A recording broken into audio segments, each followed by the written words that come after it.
Hi everyone. Ayan.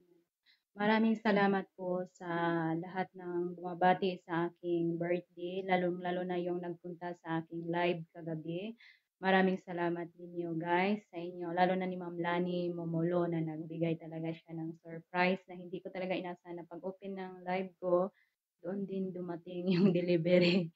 So medyo nataranta ako ng konti kasi nga 'di ba, hindi naman talaga ako sanay ng mga gano'n, pero maraming salamat talaga ma'am, na-appreciate ko talaga 'yon. Salamat sa pagtitiwala mo sa akin bilang isang kaibigan mo dito sa social media, ayan. Sa kinatibukan, sa party ng aking family, ayan, nagpapasalamat talaga kami sa iyong binigay na cake. Sabi ni mama, "Thank you daw, Ma'am Lani Momolo." Ayan. Sa lahat po na nag-edit ng mga video sa Team Puyaters. Ayan, maraming salamat po sa inyong lahat, lalong-lalo na ni Ma'am Shasha, si Sir Jude is there, si Sis Ruiz. Ayan, sa lahat po na bumati, nagpaabot ng kanilang greetings para sa aking birthday.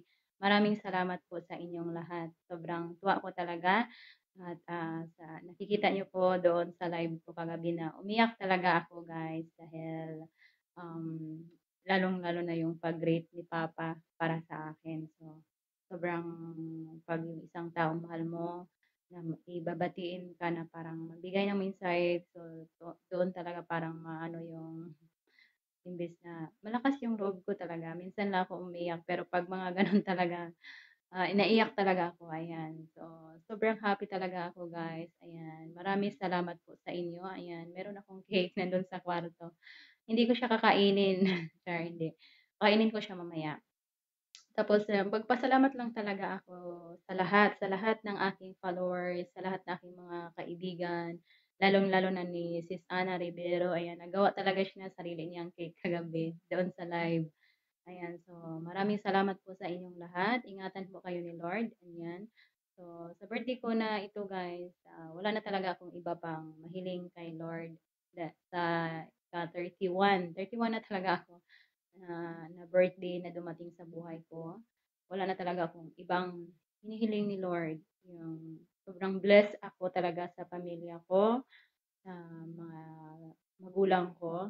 Ayan, makikita niyo naman, 'di ba? Ayan. Diyan pa lang, blessed na talaga ako. Yan, yan ang malaking bagay na hindi hindi ko kayang bibilhin para sa akin. So, yan po ang pinaka-blessing na dumating sa aking buhay na nagkaroon ako ng pamilya na sobrang, mabait, sobrang kahit, hindi naman kami masyadong taas ang antas sa pamumuhay, pero kung sabihin natin na yung masayang pamilya, nandun talaga kami doon.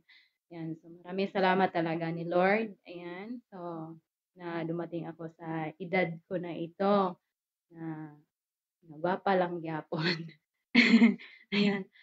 Thank you ninyo kaayo guys. Na-appreciate gyud ako ang inyong mga greetings. Ayan. Ingatan po kayo ni Lord sa lahat po ng mga followers ko na nagasunod sa In Living Serot. Sana po ay ma-inspire din po kayo. Yan naman talaga ang hinihiling ko na maging inspiration sa aking mga followers.